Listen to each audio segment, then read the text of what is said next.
Markets can be a huge part of being a ceramic artist, and I love sharing the real behind the scenes. From what pieces I made, to what I sold, what flopped, and how much I walked away with. So let's get into it.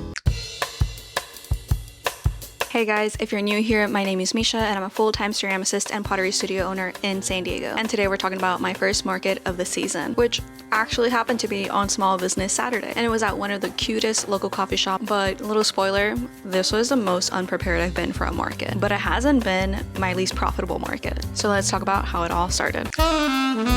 Believe it or not, this was actually a market I didn't look for. They reached out to me. Now a little background information. This is at a local coffee shop that I've made a small batch of ceramics for, which is crazy to think that I had made ceramics for them a year ago, right when I started full-time pottery. So here we are a year later, almost to the date, and they're going to do an event for Small Business Saturday. So because we already had the connection, they reached out to me and asked if I wanted to participate. Now, here's the best part, is that there was no vendor fee, which is very rare to hear about. And the fact that it was at a small coffee shop was actually amazing. Like, the vibes are just gonna match. A coffee shop is gonna bring all the cozy vibes, all of the amazing people, and most likely than not, those individuals are ready to start shopping. So it was actually a really quick yes for me. Reason number one, it was a low lift. There's no vendor fee, and I didn't have to do any of the advertising myself for the event. Obviously, as a small business, I'm going to help with the advertising, but that weight was not on me, which I've noticed it's a little bit harder for me to be part of collaborations where I'm expected to do all of the advertising, and it's not like a mutual responsibility. But also, I was going to be surrounded by coffee lovers, which is, again, a huge plus. Now it came time to decide what I was going to stock.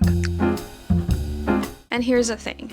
This holiday season, I'm actually doing 3 different markets, which one, I'm not sure if I'm going to participate just yet. I might do it just for you guys to be able to compare between the 3. This is the first market of the season, but it's not the biggest market of the season. What I stocked was not necessarily everything I wanted to offer. It was just more like the staple items that I knew were going to do well. My inventory was really curated, so I wanted to focus on pieces that were going to do very well at a coffee shop, but also do a little bit of stocking stuffers so it could be like an easy buy. So let's talk about what I actually brought. First of all, mugs. It's all of the cozy vibes by bringing in 3 staple type. Now, these are 2 different styles that I have offered throughout the year, and the glazes were basically the same ones, but because there were different style and different design mugs, it brought a little bit of variation. Also, the fact that some of these are 10-ounce mugs as opposed to 12-ounce mugs was pretty nice because there's some people that are going to want something very particular. Number 2, travel tumblers. Now, these are my favorite to make, and they're also the best sellers. I provided the travel tumblers in my 12-ounce bubble and then my 16-ounce. And it's the fact that most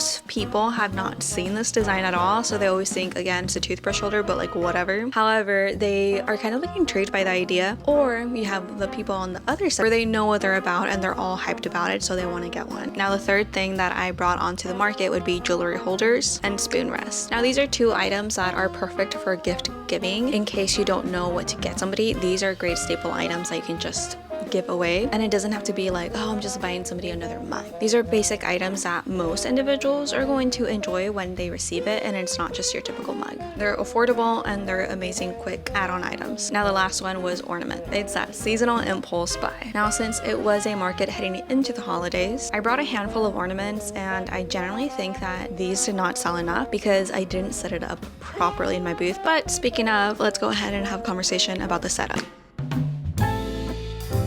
When I say a minimal setup, I really mean it. I didn't even bring tables. Fortunately, they were able to provide the tables. All I had to do was bring my inventory, my craft bags, some paper to wrap everything nicely, and 2 tablecloths. Fortunately, I was able to bring one of my display shelves, but it turns out that all of my display shelves are in storage right now, hence me being unprepared. And I think the best part about what I brought in was the scanner. I've never had a scanner before, and it was slow enough where I didn't need the scanner, but I know that for the bigger market that is in, I think, 2 weeks, I am gonna need the scanner just to make checkout a little bit faster. I don't know, it just makes me feel a little bit more legit, and I can go through checking people out a lot quicker. And I'm trying to remain engaged with the customer right there and have small talk with them, but I'm trying to look up things and not look as if I'm not paying attention. So the multitasking when it comes to a moment like this, especially as you have a lot of people in your booth that you're trying to check out and make sure that they don't walk away because they're waiting for too long, it's just a lot. and I'd rather just be as efficient and have very nice flow to my actual booth. And then the last thing I brought was props so people can understand what the pieces are, especially for things like spoon rests and jewelry holders where people don't know what they are. Including a spoon will allow people to understand spoon rests a little bit more, or adding a few earrings to the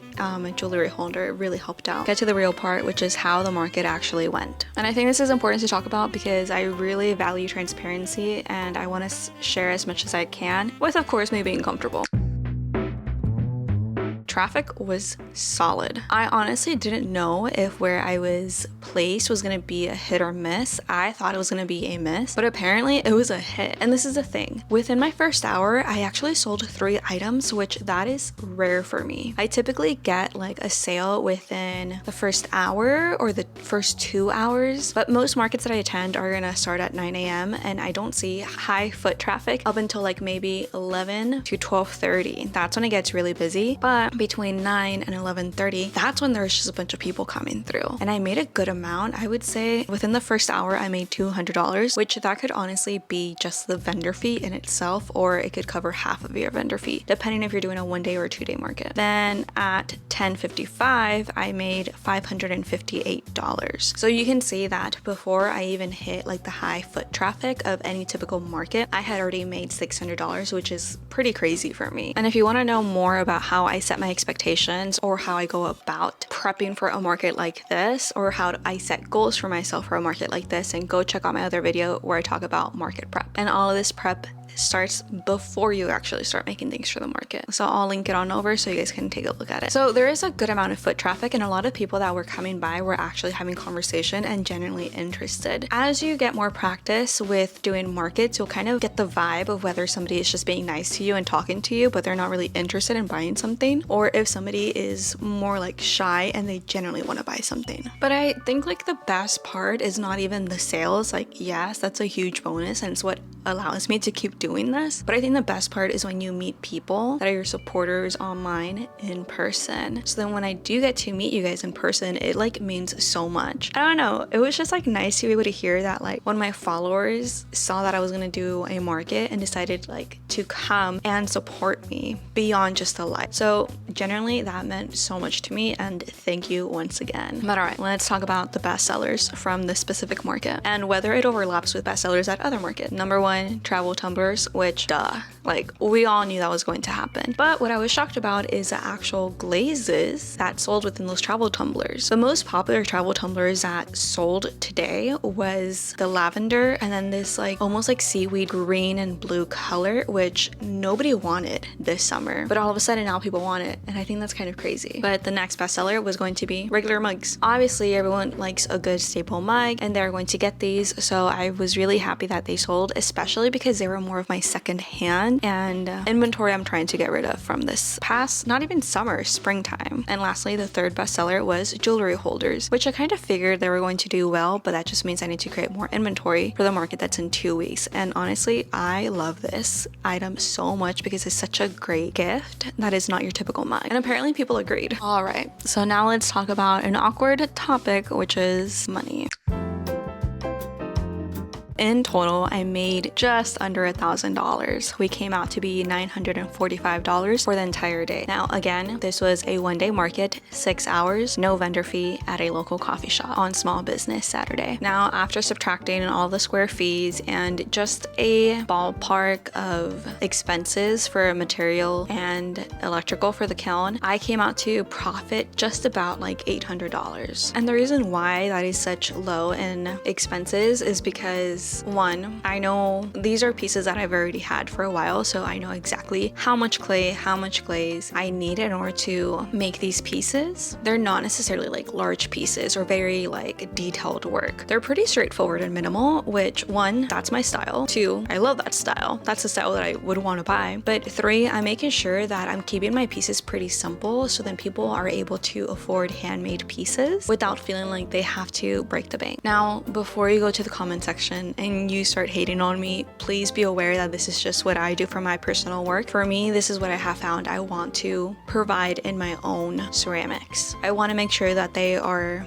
very beautiful designs in my eyes, but also straightforward, so I can do a good amount without feeling like I'm getting burnt out or like I'm lowballing myself. Now, this isn't to say that I'm never going to do pieces that are a little bit more higher end. I do need to price my work properly, but what I have found out is that I'm more of a minimal potter. I'm a little bit more straightforward. I like my neutrals, and I'm gonna continue experimenting with that in ways where it's not going to take a lot of time out of me. That way I can price my things reasonably in my own eyes for individuals that are not able to afford $90 mugs. So before you go on and hate, one, I want to say that's okay. You don't have to be a fan of it, but that doesn't mean you need to comment on that. And that's just a realistic side of it, is that not everybody is going to be your customer. Not everyone is going to be a fan of yours, and that's okay. Some people do want that high detailed mug that is going to be $90, and amazing for that potter. Like, I want that for them, you know, but I've already found what works for me. I have already found the way that I want to do my stuff, and I know there's going to be an audience out there that is really going to appreciate that. However, I know that my audience is not for everyone, and I know that not everyone is for me as a potter, and that's completely okay. Especially as you start off, you might have to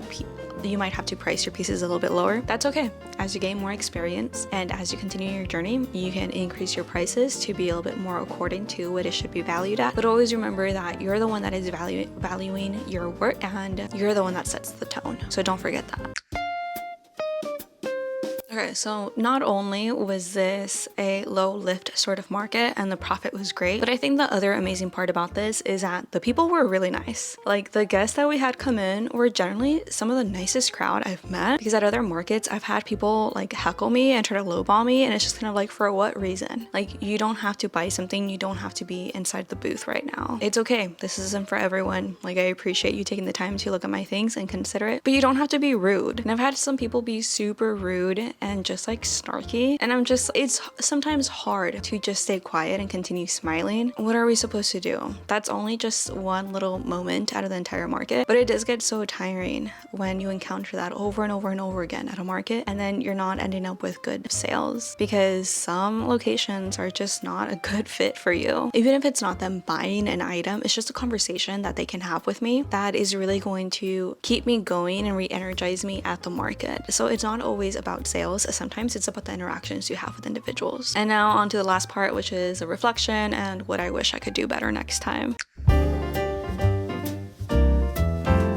Number one, I loved my minimal setup. It was honestly elite. It was so nice being able to walk in, set up in 20 minutes, and be done in those 20. Obviously, this was maybe like a table and a half that I had available, with no tent required, no tables required, no chairs required. So on my side of things, I didn't have to bring too much of a setup. So just being able to put a tablecloth and lay out my inventory was amazing to be able to get done in 20 minutes. Now, as to what I wish I would have done, is that I wish I would have had more showstoppers ready in time for this market. Showstoppers are more of your high-ticketed items that are not necessarily going to be purchased by everyone just because they are a little bit pricier, but having a high ticket item, a low ticket item, and a mid-range really helps you sell more of that mid-range. And again, if you have not watched my entire video about how to prep for a market, then go ahead and check it out because I go a little bit more into detail about this. And the last thing I wish I would have done a little bit more of, which I am doing for this next market, but I didn't have any for this one, is to diversify my stocking stuffers. What I do love about the holidays is that we're able to promote stocking stuffers, and that's just like little items that are pretty budget friendly that you can gift to individuals. So what this is going to look like for future markets is ornaments, which I'm really excited about my baby mugs, because it's like mugs like this tiny that are just ornaments, but even like photo holders, magnets, ornaments. I want to do like little tic-tac-toe sets, which I know that's not like on the cheaper side. That's gonna be maybe like $20-$25, but it still feels kind of like a little stocking stuffer. And the last takeaway from all of this is that people generally want to support small businesses. It was so amazing being able to see so many individuals trying to help out small businesses by shopping local and by supporting local. It was amazing being able to see how many people are actually interested in supporting local businesses, because honestly, you can go get like a $3 mug at a Home Goods or at a TJ Maxx. There are cheaper options for those mugs, but you guys very much value the craftsmanship and the aspect that it's handmade and it's made locally and it's made by somebody that is trying to make a career or a business and make it sustainable. So you might not be able to see how much work goes into it or what it really requires to make it, but you know that it holds a good amount of value behind it. All right, friends, I am running out of daylight. That's all the recap I have for you right now, with just my initial thoughts of literally just coming home from the market. And I'm excited that market number 1 of the season is out of the way. I'm grateful that you were here to recap it with me. If you want more behind the scenes on what it's like to run a pottery studio or be a full-time ceramicist, then go ahead and subscribe, or you can even come and hang out with us. I'll link down below all of our classes and our courses are available. We generally love meeting new faces and we would love to meet you. And I'll share a little bit more about how my new commission order came in. Probably not smart for me taking on a 50 mug commission in between 2 markets, and we'll see what happens because it all needed to be done within a week. So check that out. That comes out in a week. But for now, keep on creating and keep on connecting. Bye.